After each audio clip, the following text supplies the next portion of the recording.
নিজেও মাঝে মাঝে বুঝতে পারি না যে সরকারের আসলে মূল থিমটা কি। মানে যেই আন্দোলনগুলোতে সরকারের সমর্থন থাকে, অথবা মাঝে মাঝে কেউ কেউ বলেন যে মানে একটা কাজ যখন সরকার করতে চান তো সেটার মাঠ পর্যায়ে এনসিপির নেতাকর্মীদেরকে, জামাত শিবিরদের মোটামুটি তারা মাঠে নামিয়ে দেন। আর যেখানে বিএনপির ইস্যু থাকে যেটা সরকার করতে চায় না এটা নিয়ে, বা ছাত্রদের সাধারণ ইস্যুরা যেটা জবি বা আরো বিভিন্ন জায়গায় আমরা দেখলাম যে একদম 2 দিন 4 দিন 5 দিন পানি ঘোলাইলেন, মান সম্মান গেল, কেউ বোতল খাইলো, মানে এরপর এসে সিদ্ধান্তরা বাস্তবায়ন দিচ্ছেন বা দিচ্ছেন। মানে কেন?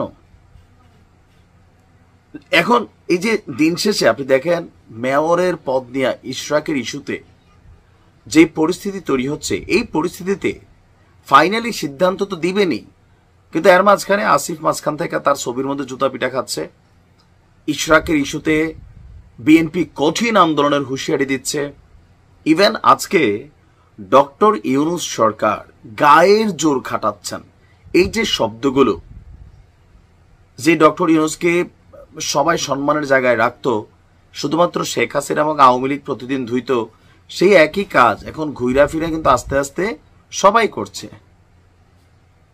ঘটনার প্রেক্ষাপট হচ্ছে স্থানীয় সরকার উপদেষ্টা আসিফ মাহমুদ সজীব ভুইয়া এবং মেয়র ইশরাকের মধ্যে যে কোল্ড ওয়ার চলছে, যেখানে আসিফ 10টা কারণ দেখিয়েছেন, ইশরাক লাইভে আসা সেই 10টা কারণকে ফাও বলছেন যে মেয়র ফেয়র কিচ্ছু না। বিএনপির দুদু ভাই বলছেন যে লুটপাট করে খাইয়া, মানে এখানে নিজেদের লোক দিয়ে বৈশা খাবে, ইশরাক বসলে এটা হবে না।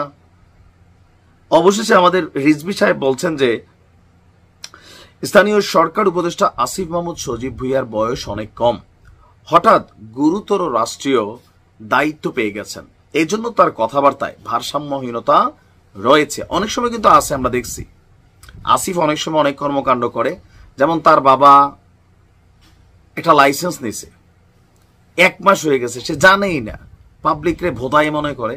তো তারা বলে, আমরা এগুলো আবার বিশ্বাসও করি, বেশি কথা বললে আবার কমেন্ট করলে আবার অনেকের চাকরি চলে যায়। ঠিক আছে, তো এরকম অনেক কিছু আছে।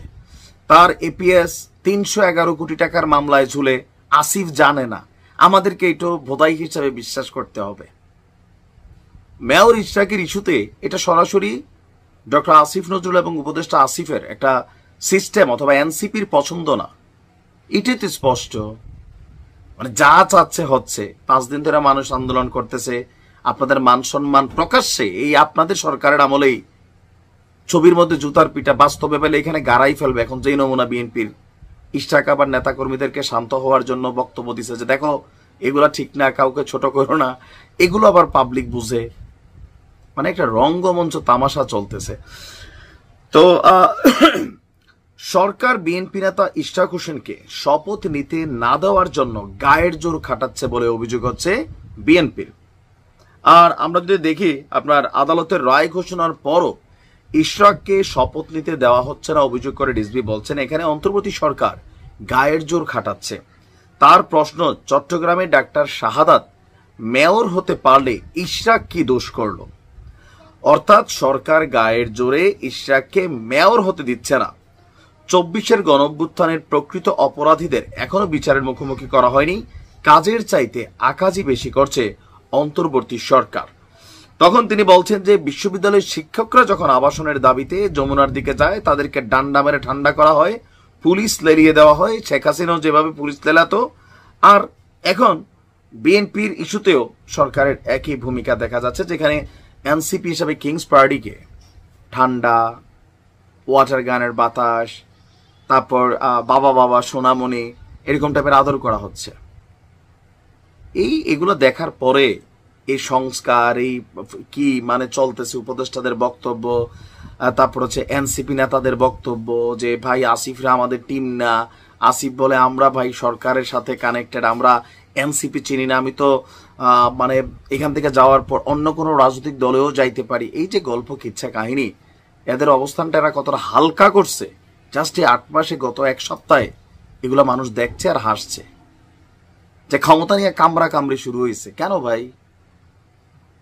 সে যদি পায়া থাকে, গ্যাজেট হয়ে গেছে, ঘোষণা দিয়ে দিছেন। এখন ওই কোন দুই ব্যক্তি এসে কই থেকে একটা রিট করছে, এদের রিট নিয়ে এত কিছু, মানে মানুষ তো বাতাস খায় না। সমস্যা হচ্ছে সরকারে যারাই বসে তারা মনে করে জনগণ বোধাই, এদেরকে যেমনি আমরা বোঝাবো গণমাধ্যম এমনি লিখবে, বেশি কথা বললে ডিজিটাল নিরাপত্তা আইনের ব্যবহার হবে, মুখ বন্ধ করে দেওয়া হবে, ধমকানো হবে, পুলিশ দিয়া হয়রানি করবে, ডিবি দিয়া দৌড়াবে। এগুলো একটা ট্রেডিশন, দেখেন না? এগুলো বন্ধ হওয়া উচিত। এনসিপি নিজেদের যোগ্যতা সমর্থন এত ব্যাড লেভেলে নিয়ে যাচ্ছে, উপদেষ্টারাও কি করতেছে, একটা রঙ্গ তামাশার মতন মনে হচ্ছে সবকিছু। ছাত্ররা স্কুলে যায় না, কলেজে যায় না, কথায় কথায় আন্দোলন। আরে ভাই, দেশটা খালি আন্দোলনের একটা দেশ হয়ে গেল মনে হয়। সবকিছু কেন এইভাবে পাবলিকলি না নিজেরা অপদস্থ হচ্ছেন? ওয়াই? মানুষ বিরক্ত হচ্ছে, আপনারা কি বুঝতে পারতেছেন?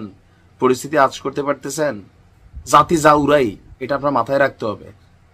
আর এই জাতির মধ্যে আপনিও একজন, আমিও একজন, আমরা যা উড়াই। ভালো থাকুন।